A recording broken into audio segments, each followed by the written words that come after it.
Hey, beautiful family. So my beautiful wife, hiding here in the wings, shared with asked me to share about what happened today.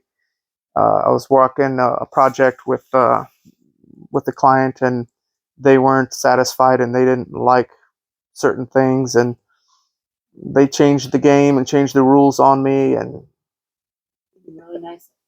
yeah, but ever since then, they were just so kind and so sweet. But then they just stopped responding and started getting really, you know, kind of rough and nasty and aggressive and like in your face and enunciating their words.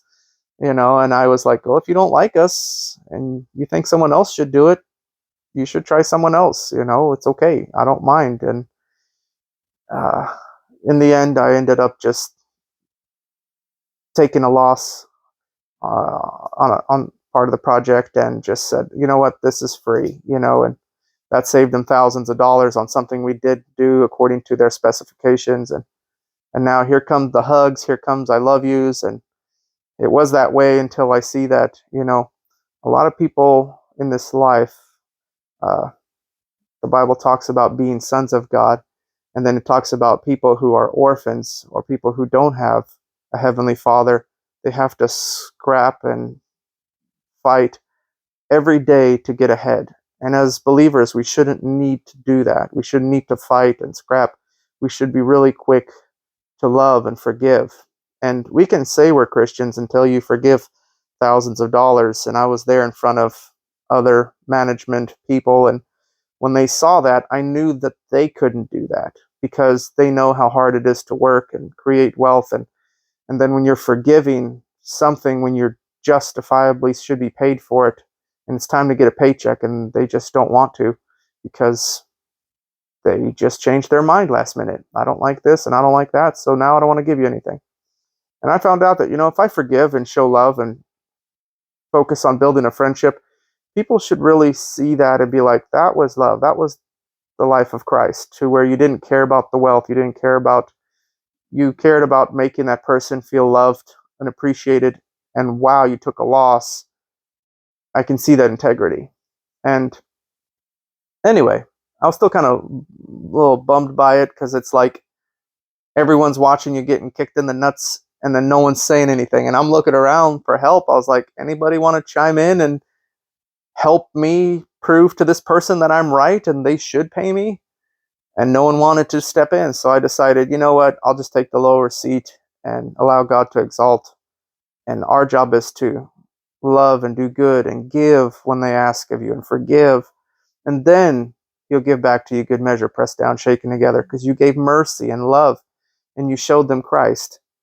And this is where I get to show Christ and show love with my financial actions, not with just sweet words.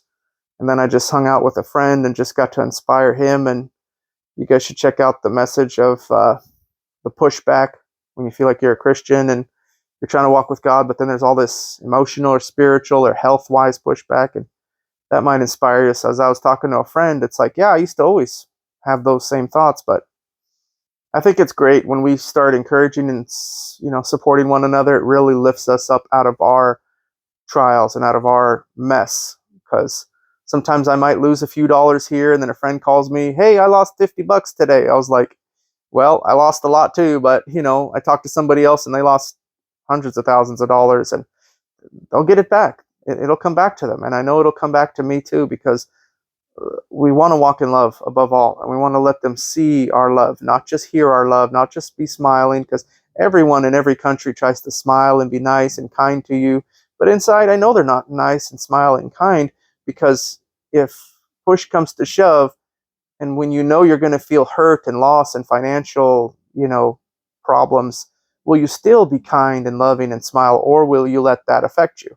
If you let that affect you, then that's where you were really walking at the whole time, because you're afraid of that. And I don't ever want to be moved by money or finances. I love being my own boss and starting my own company and having my wife help me with this, and helps a lot, because if I was working for someone else, I'd have to fight this person every day to get my money out of them. And I would hate that, but my boss would tell me to do it because they owe us. And then I'm going to threaten with lawsuits and he said, she said stuff. And we have to be kind to those who might not always be kind to us and walk it out. And financially, that's where people really see it and feel it. So I love you guys. Just sharing my little life adventures with you, and more to come. What changed your heart today? Just getting my focus off of me and onto loving someone else, and also being grateful. And I'm gonna make a video called Attitude of Gratitude, because once you create an attitude of gratitude and start being thankful and getting your eyes off of your problems and seeing people through God's eyes, and helping them and solving other people's problems instead of worrying about your own, it really starts lifting you up and out of your situation. So that's kind of how I got out of that situation. And I felt great, even though for like a few hours there, I was kind of feeling in the dumps, like, I don't like this. It's okay. You know, I anticipated if it's a good person and they're kind to me and life will be easy and money's coming easy and everything should be easy in life. And sometimes it isn't. And sometimes you get those weird days. But guess what? It doesn't matter how you feel or what they did or what they said. You choose how you feel. You choose how you respond. And you can choose how your emotional chemical factory produces those responses. And in my heart, I choose to respond well. So my heart and my love responds well. And one guy said, I love this phrase, and he says, the key to always having an open heart and never closing your heart to people, because once you close your heart and you start getting hard-hearted, it's really hard to open it up. And he says the key to having an open heart is never, ever close it. That's the key. There is no key to opening up your heart. It's just your heart is open. Just don't close it when someone tries to say something mean and nasty and rude, and now you start reacting differently to people because they said something. Just keep your heart open at all times and allow God to touch them and heal anything that's hurting you, and especially helping them because they're hurting if they're doing that. So I love you guys. We'll see you on the next one.